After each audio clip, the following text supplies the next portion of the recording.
अपरे नियताहाराः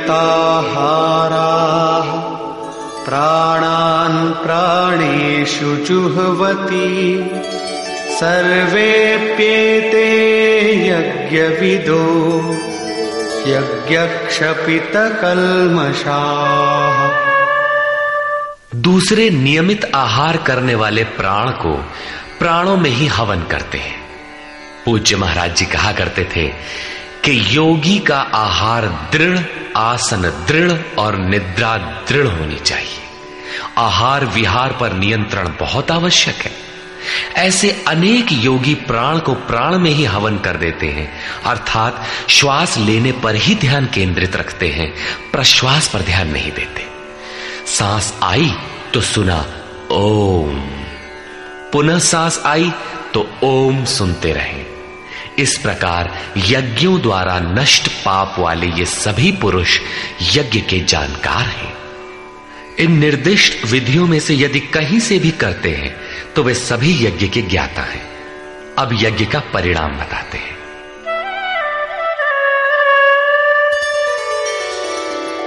यज्ञशिष्टामृतभुजो यान्ति ब्रह्म सनातनम् नायं लोकोऽस्त्ययज्ञस्य कुतोऽन्यः कुरु सत्तम। कुरुश्रेष्ठ अर्जुन, यज्ञ शिष्टामृत भुज, यज्ञ जिसकी सृष्टि करता है, जिसे अवशेष छोड़ता है, वो है अमृत। उसकी प्रत्यक्ष जानकारी ज्ञान है। उस ज्ञानामृत को भोगने अर्थात प्राप्त करने वाले योगी जन यान्ति ब्रह्म सनातनम, शाश्वत सनातन पर ब्रह्म को प्राप्त होते हैं। यज्ञ कोई ऐसी वस्तु है जो पूर्ण होते ही सनातन पर ब्रह्म में प्रवेश दिला देती है। यज्ञ न करें तो आपत्ति क्या है? श्री कृष्ण कहते हैं कि यज्ञ रहित पुरुष को पुनः ये मनुष्य लोक अर्थात मानव शरीर भी सुलभ नहीं होता, फिर अन्य लोग कैसे सुखदायी होंगे? उसके लिए तो तिर्यक योनियां सुरक्षित हैं, इससे अधिक कुछ नहीं। अतः यज्ञ करना मनुष्य मात्र के लिए नितांत आवश्यक है।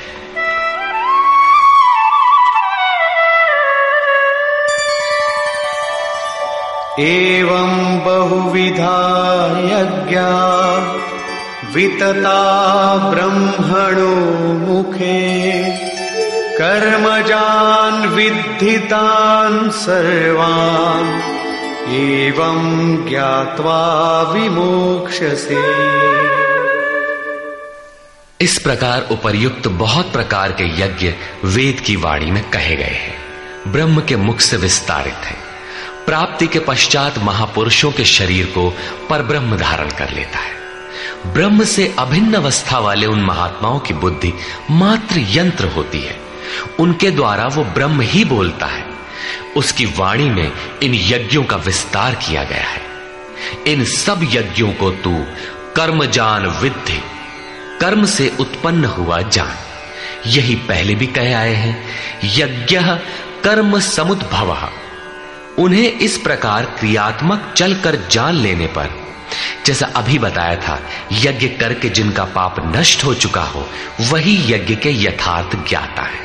अतः अर्जुन, तू विमोक्ष्य से संसार बंधन से पूर्णतः छूट जाएगा। यहां योगेश्वर ने कर्म को स्पष्ट कर दिया। वो हरकत कर्म है जिससे उपर्युक्त यज्ञ पूर्ण होते हैं। अब यदि दैवी संपत्ति का अर्जन, सद्गुरु का ध्यान, इंद्रियों का संयम, श्वास का प्रश्वास में हवन, प्रश्वास का श्वास में हवन, प्राण अपान की गति का निरोध खेती करने से होता हो, व्यापार नौकरी या राजनीति करने से होता हो, तो आप करिए। यज्ञ तो ऐसी क्रिया है जो पूर्ण होते ही तत्क्षण परब्रह्म में प्रवेश दिला देती है। बाह्य किसी भी कार्य से आप तत्क्षण ब्रह्म में प्रवेश पा जाते हो तो कीजिए। वस्तुतः ये सब के सब यज्ञ चिंतन की अंतः क्रियाएं हैं, आराधना का चित्रण है जिससे आराध्य देव विदित होता है। यज्ञ उस आराध्य तक की दूरी तय करने की निर्धारित प्रक्रिया विशेष है। ये यज्ञ श्वास प्रश्वास प्राणायाम इत्यादि जिस क्रिया से संपन्न होते हैं उस कार्य प्रणाली का नाम कर्म है। कर्म का शुद्ध अर्थ है आराधना, चिंतन। प्रायः लोग कहते हैं कि संसार में कुछ भी किया जाए हो गया कर्म, कामना से रहित होकर कुछ भी करते जाओ हो गया निष्काम कर्मयोग।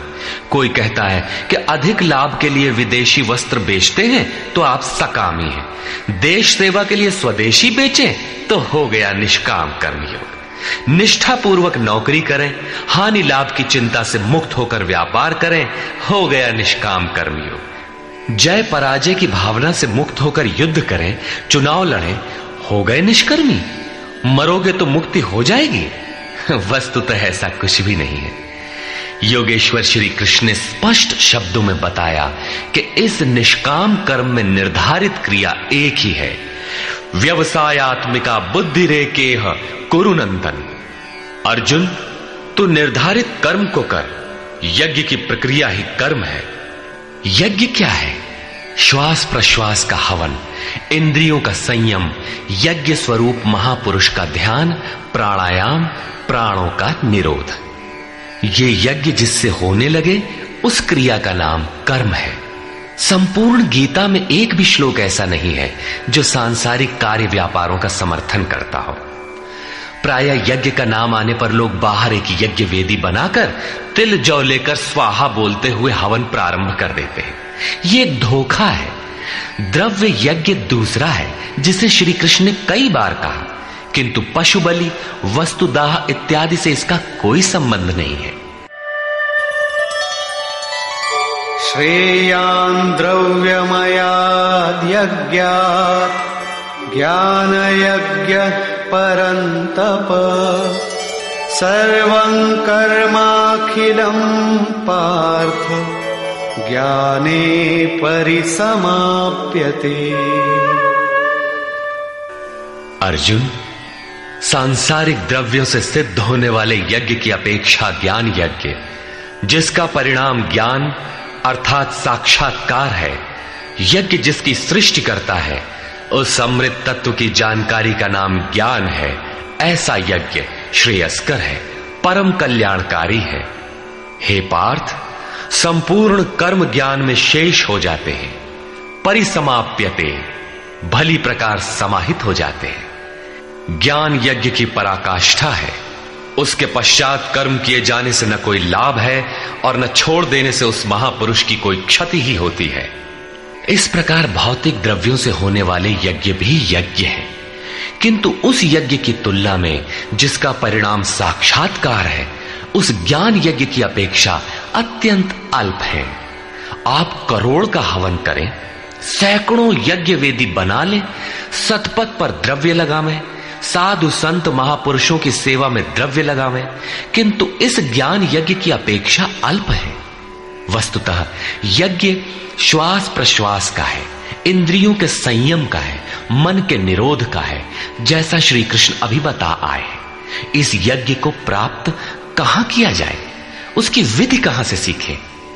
यथा तद्विद्धि प्रणिपातेन परिप्रश्नेन सेवया उपदेक्षन्ति ते ज्ञानम् ज्ञानिनस्तत्त्वदर्शिनः। इसलिए अर्जुन, तू तत्वदर्शी महापुरुष के पास जाकर भली प्रकार प्रणत होकर अर्थात दंडवत प्रणाम करके, अहंकार त्याग कर, शरण होकर, भली प्रकार सेवा करके, निष्कपट भाव से प्रश्न करके तो उस ज्ञान को जान। वे तत्व को जानने वाले ज्ञानी जन तेरे लिए उस ज्ञान का उपदेश करेंगे, साधना पथ पर चलाएंगे। समर्पित भाव से सेवा करने के उपरांत ही इस ज्ञान को सीखने की क्षमता आती है। तत्वदर्शी महापुरुष परम तत्व परमात्मा का प्रत्यक्ष दिग्दर्शन करने वाले हैं। वे यज्ञ की विधि विशेष के ज्ञाता हैं और वही आपको भी सिखाएंगे। यदि अन्य यज्ञ होता तो ज्ञानी तत्वदर्शी की क्या आवश्यकता थी? स्वयं भगवान के सामने ही तो अर्जुन खड़ा था। भगवान उसे तत्वदर्शी के पास क्यों भेजते हैं? वस्तुतः श्री कृष्ण एक योगी थे। उनका आशय है कि आज तो अनुरागी अर्जुन मेरे समक्ष उपस्थित है, भविष्य में अनुरागियों को कहीं भ्रम न हो जाए कि श्री कृष्ण तो चले गए, अब किसकी शरण जाए। इसलिए उन्होंने स्पष्ट किया कि तत्वदर्शी के पास जाओ, वे ज्ञानी जन तुझे उपदेश देंगे और यज्ञात्वा न पुनर्मोहम् एवं यास्यसि पांडव येन भूतान्यशेषेण द्रक्ष्यस्यात्मन्यथो मयि। उस ज्ञान को उनके द्वारा समझकर तू इस प्रकार फिर कभी मोह को प्राप्त नहीं होगा। उनसे दी गई जानकारी के द्वारा उस पर चलते हुए तू अपनी आत्मा के अंतर्गत संपूर्ण भूतों को देखेगा, अर्थात सभी प्राणियों में इसी आत्मा का प्रसार देखेगा। जब सर्वत्र एक ही आत्मा के प्रसार को देखने की क्षमता आ जाएगी, उसके पश्चात तू मुझ में प्रवेश करेगा। अतः उस परमात्मा को पाने का साधन तत्व स्थित महापुरुष के द्वारा है। ज्ञान के संबंध में, धर्म और शाश्वत सत्य के संबंध में श्री कृष्ण के अनुसार किसी तत्वदर्शी से ही पूछने का विधान है।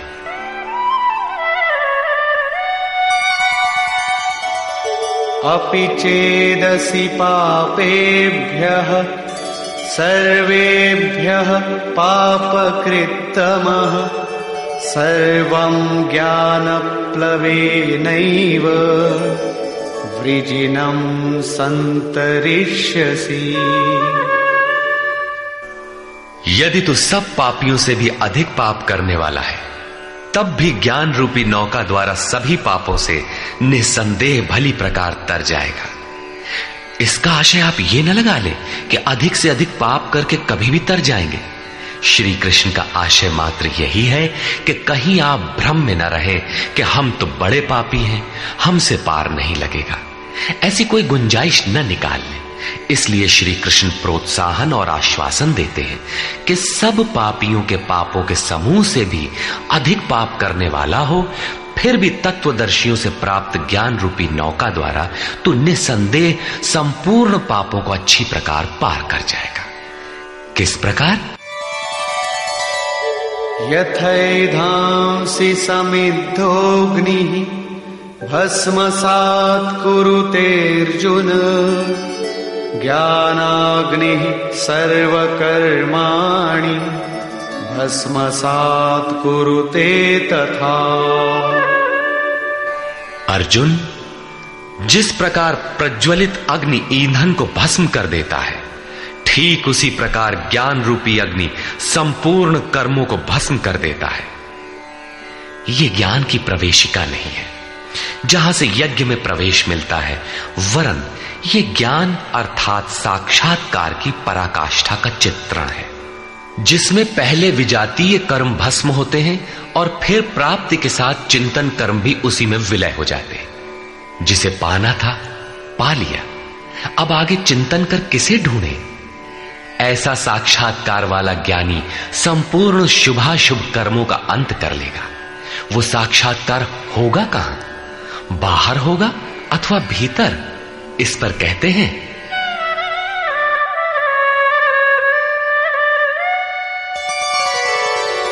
नहि ज्ञानेन सदृशं पवित्रमिह विद्यते तत्स्वयं योग संसिद्धः कालेनात्मनि विन्दति। इस संसार में ज्ञान के समान पवित्र करने वाला निसंदेह कुछ भी नहीं है।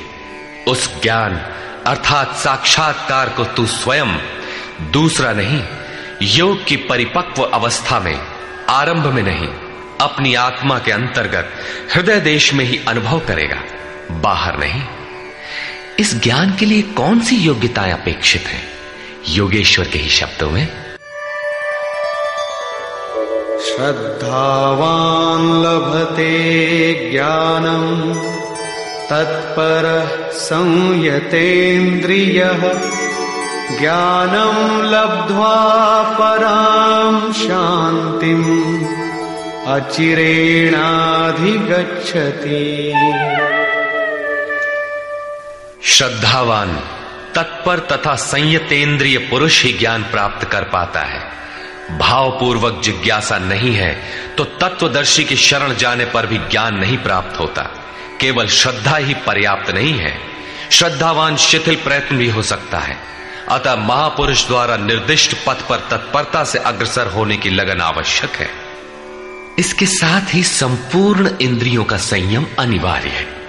जो वासनाओं से विरत नहीं है उसके लिए साक्षात्कार अर्थात ज्ञान की प्राप्ति कठिन है। केवल श्रद्धावान आचरणरत संयतेंद्रिय पुरुष ही ज्ञान प्राप्त करता है। ज्ञान को प्राप्त कर वो तत्क्षण परम शांति को प्राप्त हो जाता है, जिसके पश्चात कुछ भी पाना शेष नहीं रहता। और जहां श्रद्धा नहीं है, अज्ञश्चा श्रद्धानश्च संशयात्मा विनश्यति। नायं लोकोऽस्ति न परो न सुखं संशयात्मनः। अज्ञानी जो यज्ञ के विधि विशेष से अनभिज्ञ है एवं श्रद्धा रहित तथा संशय युक्त पुरुष इस परमार्थ पथ से भ्रष्ट हो जाता है। उनमें भी संशय युक्त पुरुष के लिए न तो सुख है, न पुनः मनुष्य शरीर है और न परमात्मा ही। अतः तत्वदर्शी महापुरुष के पास जाकर इस पथ के संशयों का निवारण कर लेना चाहिए, अन्यथा वे वस्तु का परिचय कभी नहीं पाएंगे। फिर पाता कौन है? योग संन्यस्त कर्माणं ज्ञान संचिन्न संशयम् आत्मवन्तं न कर्माणि निबध्नन्ति धनंजय। जिसके कर्म योग द्वारा भगवान में समाहित हो चुके हैं, जिसका संपूर्ण संशय परमात्मा की प्रत्यक्ष जानकारी द्वारा नष्ट हो गया है, परमात्मा से संयुक्त ऐसे पुरुष को कर्म नहीं बांधते। योग के द्वारा ही कर्मों का शमन होगा, ज्ञान से ही संशय नष्ट होगा। इसीलिए श्री कृष्ण कहते हैं, तस्मादज्ञान संभूतं हृत्स्थं ज्ञानासिनात्मनः चित्वैनं संशयं योगम् आतिष्ठोत्तिष्ठ भारत। इसलिए भरतवंशी अर्जुन, तू योग में स्थित हो और अज्ञान से उत्पन्न हुए हृदय में स्थित अपने संशय को ज्ञान रूपी तलवार से काट युद्ध के लिए खड़ा हो। जब साक्षात्कार में बाधक संशय शत्रु मन के भीतर है तो बाहर कोई किसी से क्यों लड़ेगा? वस्तुतः जब आप चिंतन पथ पर अग्रसर होते हैं तब संशय से उत्पन्न बाह्य प्रवृत्तियां बाधा के रूप में स्वाभाविक है। ये शत्रु के रूप में भयंकर आक्रमण करती है। संयम के साथ यज्ञ की विधि विशेष का आचरण करते हुए इन विकारों का पार पाना ही युद्ध है, जिसका परिणाम परम शांति है। यही अंतिम विजय है, जिसके पीछे हार नहीं है। निष्कर्ष, इस अध्याय के आरंभ में योगेश्वर श्री कृष्ण ने कहा कि इस योग को आरंभ में मैंने सूर्य के प्रति कहा, सूर्य ने मनु से और मनु ने इक्ष्वाकु के प्रति कहा और उनसे राजर्षियों ने जाना। मैंने अथवा अव्यक्त स्थिति वाले ने कहा। महापुरुष भी अव्यक्त स्वरूप वाला ही है, शरीर तो उसके रहने का मकान मात्र है। ऐसे महापुरुष की वाणी में परमात्मा ही प्रवाहित होता है। ऐसे किसी महापुरुष से योग सूर्य द्वारा संचारित होता है। उस परम प्रकाश रूप का प्रसार सुरा के अंतराल में होता है, इसलिए सूर्य के प्रति कहा। श्वास में संचारित होकर वे संस्कार रूप में आ गए। सुरा में संचित रहने पर समय आने पर वही मन में संकल्प बनकर आ जाता है। उसकी महत्ता समझने पर मन में उस वाक्य के प्रति इच्छा जागृत होती है और योग कार्य रूप ले लेता है। क्रमशः उत्थान करते करते यह योग रिद्धियों सिद्धियों की राजर्षित्व श्रेणी तक पहुंचने पर नष्ट होने की स्थिति में जा पहुंचता है। किंतु जो प्रिय भक्त हैं, अनन्य सखा है उसे महापुरुष ही संभाल लेते हैं। अर्जुन के प्रश्न करने पर कि आपका जन्म तो अब हुआ है, योगेश्वर श्री कृष्ण ने बताया, अव्यक्त, अविनाशी, अजन्मा और संपूर्ण भूतों में प्रवाहित होने पर भी आत्म माया योग प्रक्रिया द्वारा अपनी त्रिगुणमयी प्रकृति को वश में करके मैं प्रकट होता हूं। प्रकट होकर करते क्या है? साध्य वस्तुओं को परित्राण देने तथा जिनसे दूषित उत्पन्न होते हैं उनका विनाश करने के लिए, परम धर्म परमात्मा को स्थिर करने के लिए मैं आरंभ से पूर्ति पर्यंत पैदा होता हूं। मेरा वह जन्म और कर्म दिव्य है, उसे केवल तत्वदर्शी ही जान पाते हैं। भगवान का आविर्भाव तो कलयुग की अवस्था में ही हो जाता है। यदि सच्ची लगन हो किंतु आरंभिक साधक समझ ही नहीं पाता कि यह भगवान बोल रहे हैं या यूं ही संकेत मिल रहे हैं। आकाश से कौन बोलता है? महाराज जी बताते थे कि जब भगवान कृपा करते हैं, आत्मा से रथी हो जाते हैं, तो खंबे से, वृक्ष से, पत्ते से, शून्य से, हर स्थान से बोलते और संभालते हैं। उत्थान होते होते जब परम तत्व परमात्मा विदित हो जाए, तभी स्पर्श के साथ ही वो स्पष्ट समझ पाता है।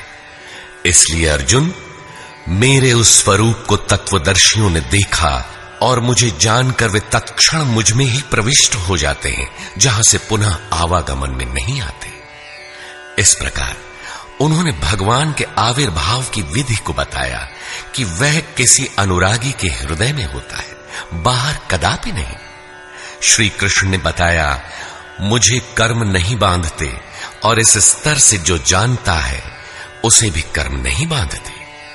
यही समझकर मुमुक्षु पुरुषों ने कर्म का आरंभ किया था कि उस स्तर से जानेंगे तो जैसे श्री कृष्ण, वैसा ही उस स्तर से जानने वाला वह पुरुष, और जान लेने पर वैसा ही वह मुमुक्ष अर्जुन। यह उपलब्धि निश्चित है यदि यज्ञ किया जाए।